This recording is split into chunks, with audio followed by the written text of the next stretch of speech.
Ada yang namanya teknik, ada yang namanya strategi, ada yang namanya sistem. Ada yang tahu bedanya apa? Oke, kita akan bahas satu-satu. Ya, kita akan bahas satu-satu. Cuman, kalau kalian lagi merasa di sini atau di fase ini, jangan trading duit real dulu.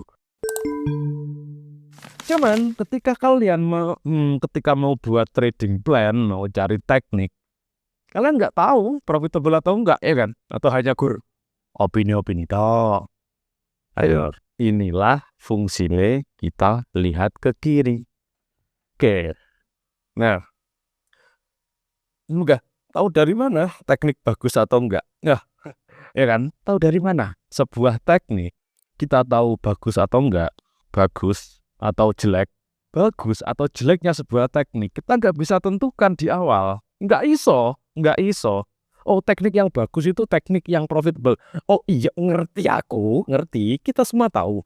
Cuman kalau kita buat teknik, ngerancang teknik, kita nggak tahu kan, kita belum tahu profitable atau enggak. So, banyak para master ngomongnya untuk backtest. Kita nggak tahu profit atau enggak sebuah sistem, layak atau enggak. Kita nggak tahu kelayakannya sebelum kita backtest. Oh, ini pengalamanku tentang backtest ya. Fakta pertama, sangat membosankan, nggak ada asik-asiknya. Backtest nggak ada asik-asiknya.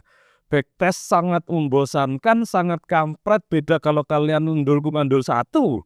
Dan teman-teman kalian yang sering rungkat itu, yang risk gede itu, mereka nggak akan mau backtest. Karena yang mereka mau adalah adrenalin. Karena yang mereka mau adalah seneng-seneng di market tanpa tahu konsekuensi next somehow. Kenapa? Backtest itu membosankan. Bagiku ya. Oke. Yang nomor 2, fakta tentang backtest. Kelayakan itu dilihat dari hitungan risk to reward. Bahasa yang agak bener itu risk to potential reward. Oke, risk to reward dan win rate. Risk reward, win rate ini menentukan kelayakan sebuah sistem. Nah, yang paling penting bagiku data yang lumayan penting itu adalah consecutive loss. Apa ini consecutive loss? Kalau win rate kan tingkat akurasi kan, berapa persen? Kita bisa, win rate hanya 30% gitu contoh. Nggak apa-apa, win rate-nya hanya 30%. Cuman kalau risk reward-nya 1/4, 1/5, kan itu tetap cuan kan. Yang jarang dilihat orang itu consecutive loss. Apa itu consecutive loss? Loss beruntun.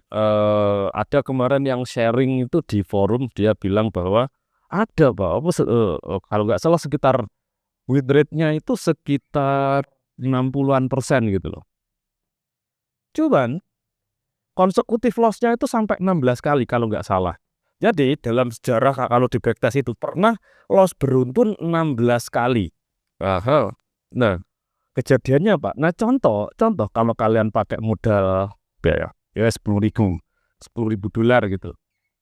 Kalau kalian kena ini consecutive loss ini 16 kali berturut-turut itu, artinya kalau risk 1% saja, let's say trade $100, berarti kan sudah minus sekitar 1.600 kan, kalau per trade $100 ya. Artinya kita harus menerima drawdown sebanyak 16% minimal. Nah, oke, yang rata-rata kita lihat kan hanya profit itu, withernya berapa tanpa kita lihat ini konsekutifnya berapa. Nah, dari sini kalau kita tahu konsekutif itu berapa, kita bisa perkirakan. Kita pakai lot berapa, kita bisa perkirakan teman-teman. Pakai risk berapa, kita bisa perkirakan. Contoh, kalian modal $10.000, kalau pakai risiko 1% dari modal awal, berarti kan sekitar $100 kan, USD per trade. Kita harus menerima drawdown sampai sekian dong, posibilitas drawdown sampai sekian dong.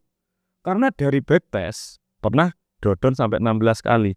Sebelum di masa depan bisa terulang lagi. Loss konsekutif ini terbesar.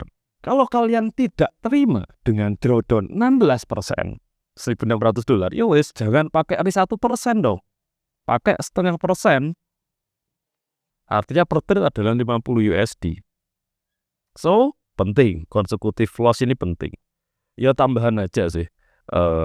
Ada yang namanya konsekutif win. Jadi win berturut-turut gitu. Kalau kalian backtest itu akan membuat kita lebih humble di market. Contoh, ada loss beruntun gitu kan. Contoh ini drawdown-nya, drawdown lagi. Oke, ada recovery, drawdown, recovery. Oke, sudah selamat ini dari drawdown, sudah recovery plus profit gitu. Cuman contoh kita akan dapat profit gitu.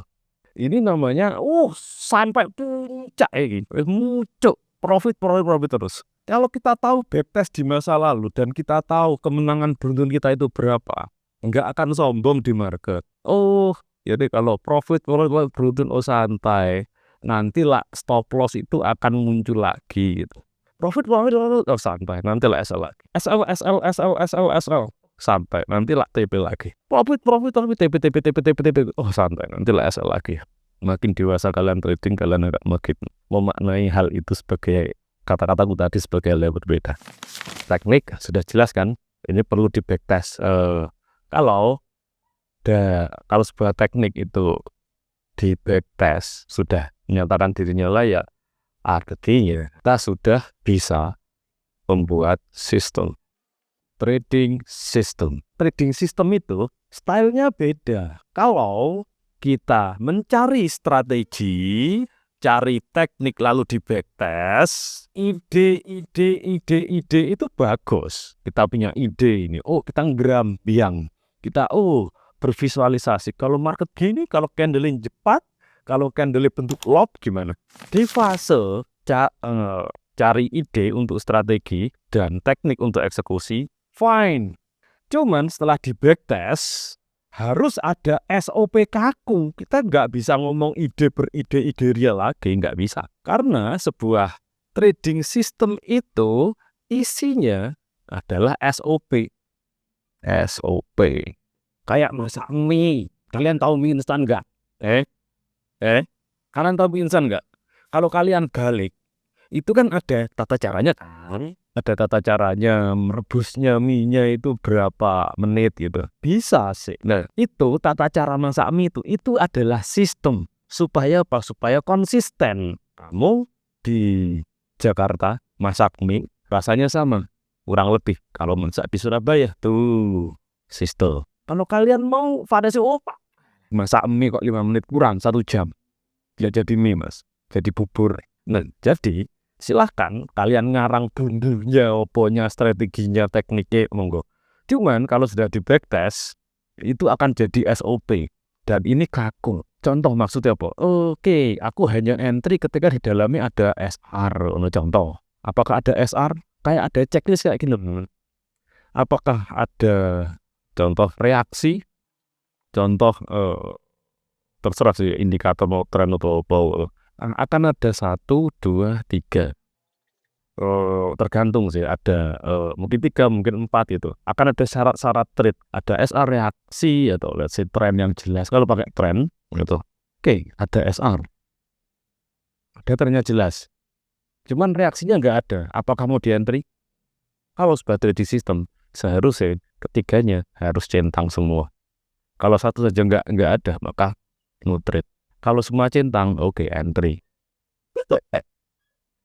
Nah, uniknya teman-teman, ini yang aku pikirin ya, ini yang aku rasain ya. Semakin kita ngeksekusi barang yang sama terus, lama-lama trading itu membosankan. Bukan berarti sangat muas terus dapat duit yang besar terus menerus trading, enggak. Maksudnya membosankan itu oke, kadang ya hanya gini-gini tak gitu loh.